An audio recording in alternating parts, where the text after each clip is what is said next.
पशु को चिन्हित करने की विधियों का पहला प्रश्न देखिए। पशु का बीमा कराने के लिए कौन सी क्रिया आवश्यक है? सींग रोदन, चिन्हित करना, खुररा करना या पशु का बध्यकरण करना। तो देखिए, बीमा कराने के लिए सबसे आवश्यक क्रिया है वो है चिन्हितीकरण कराना, यानी बी वाला आंसर बिल्कुल राइट हो जाएगा। अगला प्रश्न देखिए, पशु को चिन्हित कराने की सबसे सर्वोत्तम विधि कौन सी है? ब्रांडिंग, टैटूइंग, टैगिंग या पेंटिंग। इन चारों में से सबसे सर्वोत्तम विधि कौन सी है? तो पशु को चिन्हित करने की सबसे सर्वोत्तम विधि मानी जाती है टैटूइंग, यानी सी वाला आंसर बिल्कुल राइट हो जाएगा। अगला प्रश्न देखिए, निम्न में से पशु को चिन्हित करने की अस्थायी विधि कौन सी है? ब्रांडिंग है, टैगिंग है, टैटूइंग है, पेंटिंग है। तो देखिए, ये भी स्थायी विधि है, ये भी स्थायी है, ये भी स्थायी है। पेंटिंग जो विधि होती है यानी रंग लगाना, ये एक अस्थायी विधि है।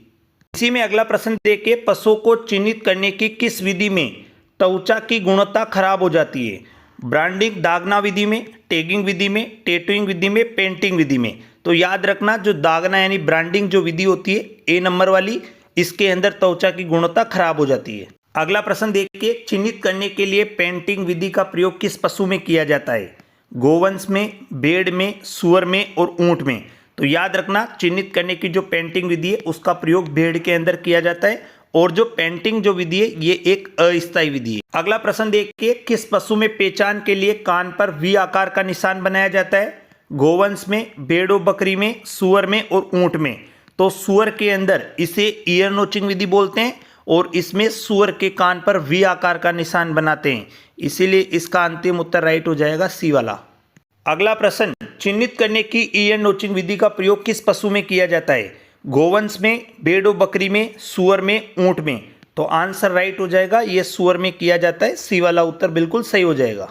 अगला प्रश्न है, मुर्गियों व पक्षियों में अपनाई जाने वाली चिन्हितीकरण की विधि कौन सी है? Painting, tagging, tattooing, branding. तो याद रखना, मुर्गियों के अंदर या जो भी पक्षी होते हैं उनके अंदर टैगिंग विधि का प्रयोग किया जाता है। अगला प्रश्न देखिए, गहरे रंग वाले पशुओं में चिन्हितीकरण की किस विधि का प्रयोग नहीं करते हैं? याद रखना, वो आपसे पूछ रहा है नहीं करते हैं। पेंटिंग, टैगिंग, टैटूइंग और ब्रांडिंग। तो टैटूइंग का प्रयोग नहीं करते हैं, गहरे रंग वाले जो पशु होते हैं उनके अंदर टैटूइंग विधि का प्रयोग नहीं करते हैं। अगला प्रश्न है, दागना यानी ब्रांडिंग विधि से पशु को चिन्हित करने के लिए पशु की उम्र होनी चाहिए 3 से 12 माह, 10 से 15 दिन, 3 से 4 सप्ताह, इनमें से कोई नहीं। तो इसका फाइनल उत्तर राइट हो जाएगा, 3 से 12 माह होनी चाहिए, यानी ए वाला आंसर बिल्कुल सही हो जाएगा। अगला प्रश्न देखिए, दागना विधि का प्रयोग पशु के किस भाग पर किया जाता है? कान के ऊपरी किनारे पर, जांघ के ऊपरी किनारे पर, जांघ के निचले किनारे पर या गर्दन वाले भाग पर। तो इसका आंसर राइट हो जाएगा, पुट्ठे वाला जो भाग होता है उसके ऊपरी किनारे पर लगाया जाता है, यानी बी वाला आंसर राइट हो जाएगा। अगला प्रश्न देखिए, चिन्हित करने की ब्रांडिंग विधि में कौन सी गैस काम में ली जाती है? हीलियम, ऑक्सीजन, तरल नत्रजन, कार्बन डाइऑक्साइड। तो ब्रांडिंग जो विधि होती है उसके अंदर तरल नत्रजन गैस काम में ली जाती है, यानी सी वाला आंसर बिल्कुल राइट हो जाएगा। अगला प्रश्न, टैगिंग विधि का प्रयोग पशु के किस भाग पर किया जाता है? कान के ऊपरी किनारे पर, गर्दन वाले भाग पर, जांघ के निचले किनारे पर और कान के निचले किनारे पर।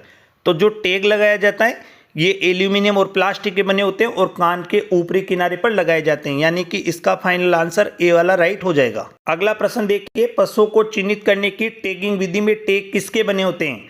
रबर के, एल्यूमिनियम व प्लास्टिक के, लकड़ी के, लोहे के। तो याद रखना, जो टैगिंग विधि होती है उसके अंदर जो अपन चिन्हित कर रहे हैं तो उसमें जो टैग होते हैं वो एल्यूमिनियम के बने होते हैं या प्लास्टिक के बने होते हैं। कृत्रिम गर्भाधान में तो जो प्रयोग किए जा रहे हैं वो किए जा रहे हैं प्लास्टिक के, और प्लास्टिक का कलर होता है येलो कलर के।